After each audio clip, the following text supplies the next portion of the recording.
ಶಾನೆ ಖುಷಿ ಆಯ್ತದೆ ಮೊರೆ. ಖುಷಿ ಪಟ್ಕೊಂಡು ಅಲ್ಲೇ ಇರ್ತೀರಾ, ಕಂಪ್ಯೂಟರ್ ತಗೊಂಡು ಮನೆಗೆ ಬರ್ತೀರಾ? ಆಮೇಲೆ ಈಗ ಬಂದ್ಬಿಟ್ಟೆ. ಫೋಟೋಗ್ರಾಫರು ಆರ ಎಲ್ಲ ನಾನೇ. Hello hello. ಒಳ್ಳೆ ಮಜಾ ಅಕ್ಕ. ಸನ್ಮಾನ ಖುಷಿ ಆಗ್ತಾ ಇದೆ. ಎಲ್ಲ ಕೇಳಿಸ್ಕೊಳ್ರಲ್ಲ, ನನಗೆ ಸನ್ಮಾನ ನಡೀತೈತೆ. ನಾಳೆ ಬರೋವಾಗ ಎಲ್ರು ಒಂದೊಂದು ರೂಪಾಯಿ ತಗೊಂಬರ್ಬೇಕು. ನಿಮ್ಗೆ ನಾನೇ ಸ್ವೀಟ್ ಕೊಡ್ತೀನಿ, ಅರ್ಥ ಆಯ್ತಾ? ಅದೇ ಕಾಕೆ ರಾಜಣ್ಣ ಅಂಗಡಿಯಲ್ಲಿ ಎಲ್ಲಾರು ಕೊಬ್ಬರಿ ಮಿಠಾಯಿ ತಿನ್ಬೋದಲ್ವ ಸರ್? ಆಗ್ಲಿಲ್ಸ ತಲೆ ಆಟ ಅಂತ ಅಂದು. ರಾಜ ಬರ್ಲ ಹೇಳಿ ಸರ್. ಸನ್ಮಾನ ನಡೀತೈತೆ ಕಣ್ಲಾ. ಫೈಲ್ ಎತ್ಕೊಂಡು ರೋಡಾಗ ಯಾಕೆ ಸರ್ ಸನ್ಮಾನ? ಬೇಡ ಬಿಡಿ ಸರ್. ಹಿಂಗಲ್ಲ ಕಣ್ಲಾ, ನಂಗೆ ನಡಿ ಊನಾರ ಫೋಟೋಗ್ರಾಫರ್ನ ರೆಡಿ ಮಾಡು. ದೊಡ್ಡ ಮಂತಾಗ ಹೋಗ್ಬೇಕು. ಲೇ ಯಾರಾದ್ರೂ ಹುಡುಗರು 4 ಜನ ಬರಲ್ಲ. ನಿಮ್ ಪಾಠ ಹೇಳ. ರಾಜ ಪ್ರಶ್ನಿಸಿದ. ಮಂತ್ರಿಯು ಸಿಂಹಾಸನವನ್ನು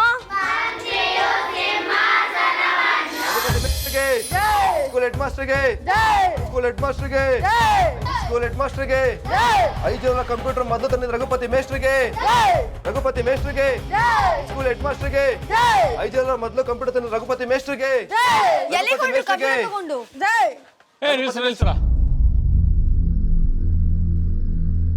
ಏನ್ ಕೇಳಿದೆ? ಕಂಪ್ಯೂಟರ್ ತಗೊಂಡು ಎಲ್ಲಿಗೆ ಹೊರಟ್ರಿ ಕೇಳಿದೆ. ಈ ಸ್ಕೂಲ್ಗೆ ಹೆಡ್ ಮಾಸ್ಟರ್ ನಾನಾ ನೀನಾ? ಹೇಳು, ನೀನಾ ನಾನಾ? ನೀವೇ ಸರ್. ಹಂಗಾರೆ ಈ ಸ್ಕೂಲಾಗೆ ನಾನು ಯಾರನ್ನ ಕೇಳ್ಬೇಕಾಗಿಲ್ಲ, ಯಾರು ನನ್ ಕೇಳೋಂಗೂ ಇಲ್ಲ. ನೀವು ಶುರು ಹಚ್ಕೊಳ್ರಲ್ಲ. ರಘುಪತಿ ಮೇಸ್ಟ್ರಿಗೆ, 5 ಜನ ಕಂಪ್ಯೂಟರ್ ಮೊದಲು ತಂದಿದ್ದ ರಘುಪತಿ ಮೇಸ್ಟ್ರಿಗೆ, ರಘುಪತಿ ಮೇಸ್ಟ್ರಿಗೆ. ಆದ್ರೂ ಈ ತರ ಘೋಷಣೆಗೆ ಹೋಗ್ತಾ ಕಂಪ್ಯೂಟರ್ ತಗೊಂಡು ಎಲ್ಲಿಗೆ ಹೋಗ್ತಾ ಇದ್ದೀರಾ? ಏನಮ್ಮ ನಿನ್ ಪ್ರಾಬ್ಲಮ್ಮು? ನೀನು ಪಟ್ಟಣದಾಗೆ ಓದ್ಕೊಂಬಂದಿರೋ ಡಿಗ್ರಿ ಮೇಡಮು, ನಿನಗೆ ಇದೆಲ್ಲ ಅರ್ಥ ಆಗಕ್ಕಿಲ್ಲ. ನಿನ್ ಕೆಲಸ ಏಟಾಯ್ತೋ ಆಟ್ ನೋಡ್ಕ. ಕಂಪ್ಯೂಟರ್ನ ಈ ಸ್ಕೂಲ್ಗೆ ಅಂತ ಕೊಟ್ಟ ಮೇಲೆ ಅದು ನನ್ನ ಸೊತ್ತು. ಅದನ್ನ ನಾನು ಇಟ್ಕೊಂತೀನೋ ಬಾವಿಗೆ ಬಿಸಾಕ್ತೀನೋ ನನಗೆ ಸರಿದ್ದು. ಹೋಗಿ ಮಕ್ಳಿಗೆ ಪಾಠ ಮಾಡೋ. ಸರ್ ನಾವಿರ್ಬೇಕಾದ್ರೆ ಮೇಡಮ್ ಯಾರು ಪಾಠ ಮಾಡೋರು? ಓದಿಕ ಪರ್ಸಂಗೇನ ತಂದು ಕೂಸಲ ಬಾಯಿ. ಓಹೋ, ಏನು ಇವ್ನ ಅಪ್ಪನೇ ಸ್ಕೂಲಾಗ ಓದ್ತಾ ಇರೋದು? ಮೇಡಮ್ಮು, ಆ ಟೆಸ್ಟ್ ಪೇಪರ್ನ ನಾವು ಬರೋದ್ರೊಳಗೆ ಕಲೆಕ್ಷನ್ ಮಾಡಿ ಇಟ್ಟಿರು. ಸರ್ ಅದು ಕಲೆಕ್ಷನ್ ಎಲ್ಲ ಕರೆಕ್ಷನ್ ಅಲ್ಲ ಮೇಡಮು. ಮುಚ್ಚಲ ಬಾಯಿ, ನನಗೂ ಗೊತ್ತೈತೆ, ನಾನು ಅದನ್ನ ಹೇಳಿದ್ದು. ಮೇಡಮ್ಮು, ಒಪ್ಪಿದಪ್ಪಿ ಎಲ್ಲ ದೊಡ್ಡ ಮನೆ ಕಡೆಗೆ ಮುಂದ್ಬಿಟ್ಟಿಯಾ. ಇನ್ಮೇಕೆ ನಾನು ಏನು ಮಾಡ್ತೀನಿ, ಎಲ್ಲಿಗೆ ಹೋಗ್ತೀನಿ ಅಂತ ಕೇಳಕ್ ಬರಬೇಡ. ಹೋಗು. ನೀ ಶುರು ಹಚ್ಕೊಳ್ರಲ್ಲ. ರಘುಪತಿ ಸರ್ಗೆ, ಸ್ಕೂಲ್ ಹೆಡ್ ಮಾಸ್ಟರ್ಗೆ, ರಘುಪತಿ ಮೇಸ್ಟ್ರಿಗೆ, ಸ್ಕೂಲ್ ಹೆಡ್ ಮಾಸ್ಟರ್ಗೆ, ಮಾಸ್ಟರ್ಗೆ, ರಘುಪತಿ ಮೇಸ್ಟ್ರಿಗೆ, ಮೇಸ್ಟ್ರಿಗೆ, 5 ಜನ ಕಂಪ್ಯೂಟರ್ ಮೊದಲು ರಘುಪತಿ ಮೇಸ್ಟ್ರಿಗೆ,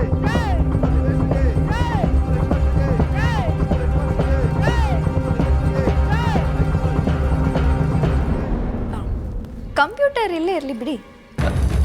ಸರಿ ಅಮ್ಮ, ನೀವು ಹೇಳ್ದಂಗೆ ಅಲ್ಲಿ.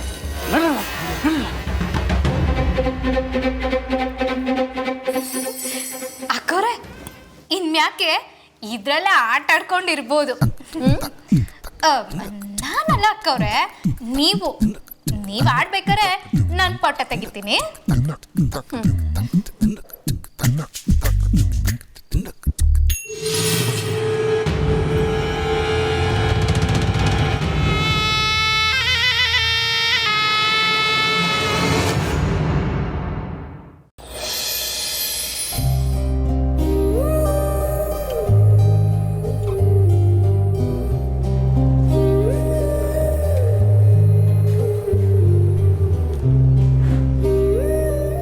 ಜಾನಕಿ, 5 ಗಂಟೆ ಆಯ್ತೆ, ಇನ್ನು ಎಷ್ಟು ಅಂತ ಮಾಡ್ತೀಯಾ?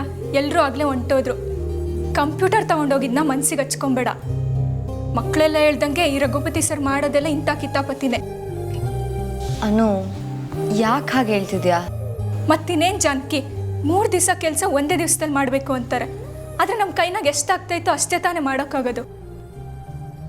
ನಾವು ಕಷ್ಟಪಟ್ಟು ಮಾಡೋ ಕೆಲಸಕ್ಕೆಲ್ಲ ಅವ್ರ ಹೆಸರು ತಗೊತಾರೆ. ಕೊನೆಗೆ ನಮಗೆ ಉಳಿಯೋದೇನೋ? ಹೆಡ್ ಮಾಸ್ಟ್ರು ಅನ್ನೋ ಅಧಿಕಾರದಲ್ಲಿ ಅವರಿಂದ ಬರೋ ಬೈಗಳು ಅಷ್ಟೇ.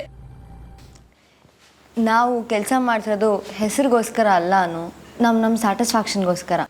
ವಾ ರೇ ವಾ, ಹೌದಪ್ಪ. ನೀನು ಹೆಸರಿಗೋಸ್ಕರ ಕೆಲಸ ಮಾಡ್ತಾ ಇಲ್ಲ. ನಿಂತವ ನಾನು ಶಾನೆ ಇಸೆ ಕಲ್ತ್ಕೋಬೇಕಾಗೈತೆ. ಹೇಳ್ಕೊಳಕ್ ಮಾತ್ರ ಡಿಗ್ರಿ ಮೇಡಮ್, ಆದರೆ ತಲೆ ಒಳಗೆ ಬುದ್ಧಿ 1 ಡಿಗ್ರಿನೂ ಇಲ್ಲ.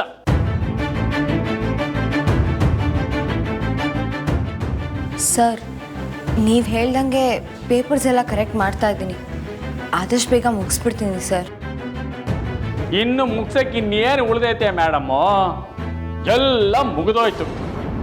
ನನ್ನ ಮಾನ ಮರ್ವಾದಿ ನಿನ್ನ ಪಟ್ಟಣದ ಬುದ್ಧಿವಂತಿಕೆಯಿಂದ ಎಲ್ಲ ಮಣ್ಣಪಾಲಾಗೋಯ್ತು. ಸರ್, ನಾನು ಏನು ಮಾಡಿದೆ? ಮಾತಾಡಬೇಡ ನೀನು. ಅಮ್ಮರು ಎಲ್ಲರೆದುರಿಗೂ ನನಗೆ ಎಂತ ಅವಮಾನ ಮಾಡ್ತಾರಂತ ಗೊತ್ತೇ? ಆ P1 ಮಕ್ಕಳು, ಆ ಫೋಟೋಗ್ರಾಫರು, ಅವ್ರ ಎದುರಿಗೆಲ್ಲ ನಾನು ಅವಮಾನ ತಲೆ ತೆಗೆಸ್ಕೊಳ್ಳಾಗಾಯ್ತು. ಎಲ್ಲ ನಿನ್ನಿಂದಾನೇ ಆಗಿದ್ದು. ನೀನು ಆ ಕಂಪ್ಯೂಟರ್ನ ಯಾವ ದುಡ್ಡಿಂದ ತಂದಿದ್ದು ಅಂತ ನನಗೆ ಕೇಳಲಿಲ್ಲ. ನೀನು ಅದನ್ನ ಮುಚ್ಚಿಟ್ಟಿದ್ದಕ್ಕೆ ದೊಡ್ಡ ಮನೆಯಲ್ಲಿ ನನ್ನ ಮಾನ ಹೋಗಿದ್ದು. ಅವ್ರ ದುಡ್ಡೆಲ್ಲ ಕಂಪ್ಯೂಟರ್ನ ತಗೊಂಡು ಸನ್ಮಾನ ಮಾಡಿ ಅಂತ ಅಲ್ಲಿಗೆ ಹೋಗಿ ಜೋಕರಾಗಿ ಬಂದು ಕುಂತೀವ್ರಿ. ಈಗ ಕಂಪ್ಯೂಟರ್ನ ಅಮರ ಇಟ್ಕೊಂಡಾರೆ. ನನ್ನ ಜೀವನದಲ್ಲಿ ಇಂಥ ಅವಮಾನ ಯಾವತ್ತೂ ಆಗಿರಲಿಲ್ಲ. ಇನ್ನು ಏನ್ ನಿಂತ್ಕೊಂಡಿದ್ದೀರಾ? ತೊಲಗೆ.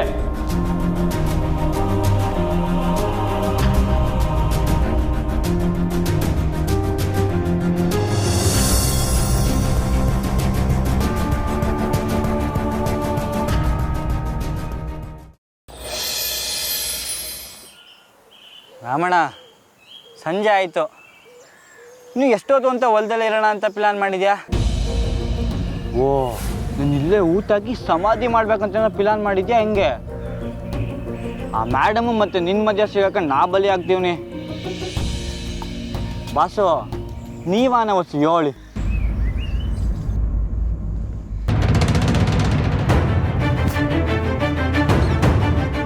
ಡೈ, ಆ ಕಾಸು ಕೊಡ್ಲಾ ಇಲ್ಲಿ?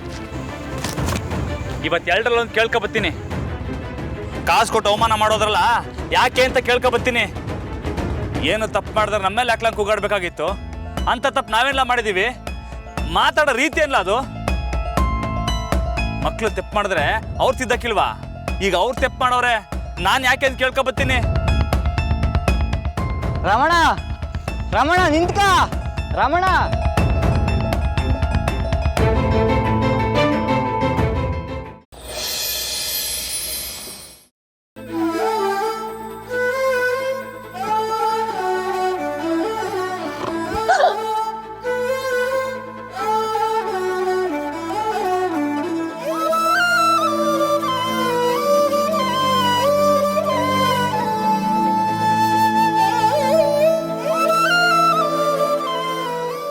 ತಪ್ಪಾಡ್ಬಿಟ್ಟೆ ಅನಿಸುತ್ತೆ.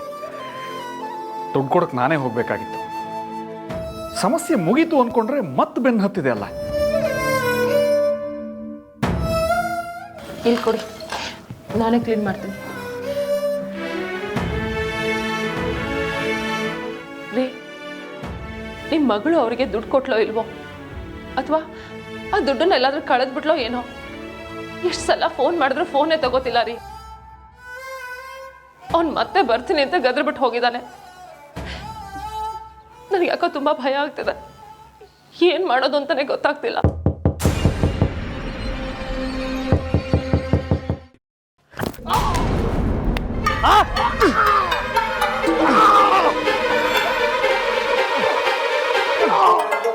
ಯಾರು ಹೇಳಿದ್ದು ಮೇಡಮ್ ತಾವು ಕಾಸು ಕೇಳಕ್ಕೆ? ಮಗಳು